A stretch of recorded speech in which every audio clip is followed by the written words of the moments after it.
This 14-day mental health series is to honor those whose lives have been touched by mental illness, and it's in response to a friend of mine who recently died of suicide. I wish to give hope to those who are struggling, because there is always hope.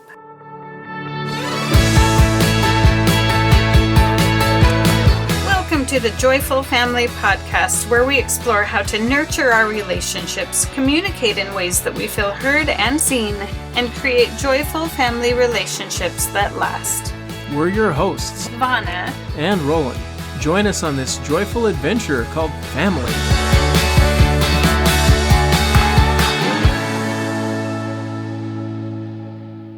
Learning to ask, what else could this mean, has been one of the most powerful tools that I have come across.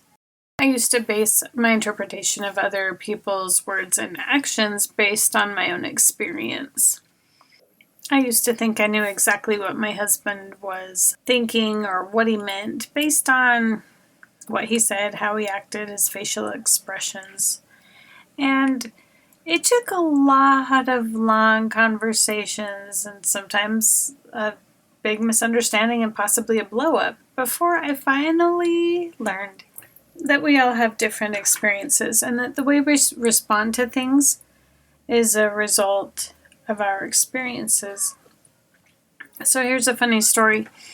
One day I was cleaning out the fridge and I had a lot of old food because it had somehow been a long time since I'd cleaned out the old food in the fridge. And so I had a lot of containers of Tupperware to throw out the food that was in. And rather than throw it in the trash, I, for some reason, was putting it down the garbage disposal. So I had the garbage disposal running for a long time. And my husband, Roland, was home at the time, and he got really upset with me. And he was like, why are you just leaving that running so long? And I could tell it was really bothering him. And I took it really personally. I'm like, why are you judging the way that I'm cleaning out the fridge? And I said, what's going to happen? It might get really clean down in there, so it'll leave a bunch of crap, because he tends to just run it really quick, and I feel like it doesn't actually flush things out. But that's when he shared with me an experience from his childhood when he was exposed to a movie where somebody was tortured using a garbage disposal. So for him, that sound was really triggering, and I hadn't understood why until he explained it to me. It's so important to discuss what you think something means, and even if you can't find out for sure, to ask yourself, what else could this mean? And give other people the benefit of the doubt. Sometimes we really want to assume everybody has the worst intentions, but I think it's better to assume everybody has the best intentions. Roland and I had been married a good 12 or 13 years when one day he finally said to me, honey, what does it mean when you make that face? And I had just been concentrating on something, and I said, oh, it just means I'm concentrating. And he said, really? Because I always think you're mad at me when you're making that face. And he told me that he spent the first, all those years, 12 or 13 years of our marriage, feeling like he was walking on eggshells all the time because I always looked so angry. So apparently I look angry when I'm concentrating. And I was really glad that we had that conversation, because it never meant that on my end, and for him to walk around feeling like that all those years was just really awful to me to realize that. But I was glad that he finally had the courage to ask me what it meant. And it's so important to have those discussions, to ask the person, well, what does this mean? Or what does what you say mean? Or what did what you do mean? And find out, because very often it won't be what you think.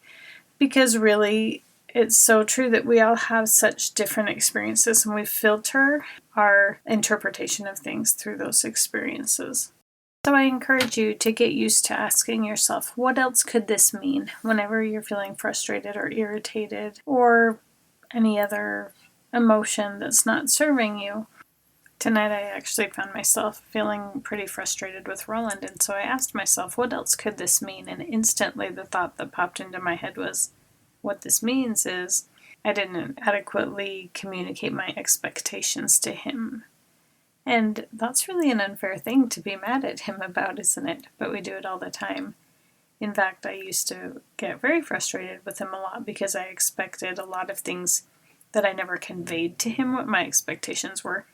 And I'll give you a hint. Husbands are really bad at reading minds, and they don't respond well to subtlety either. Sometimes we have to be very clear and very direct. And that's okay, because we're all different, and we can learn to appreciate each other's differences.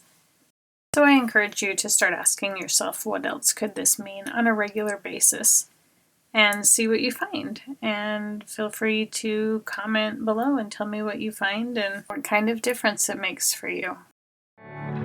Thanks for listening to the Joyful Family Podcast. If you've enjoyed this episode, please subscribe, share, and leave a review.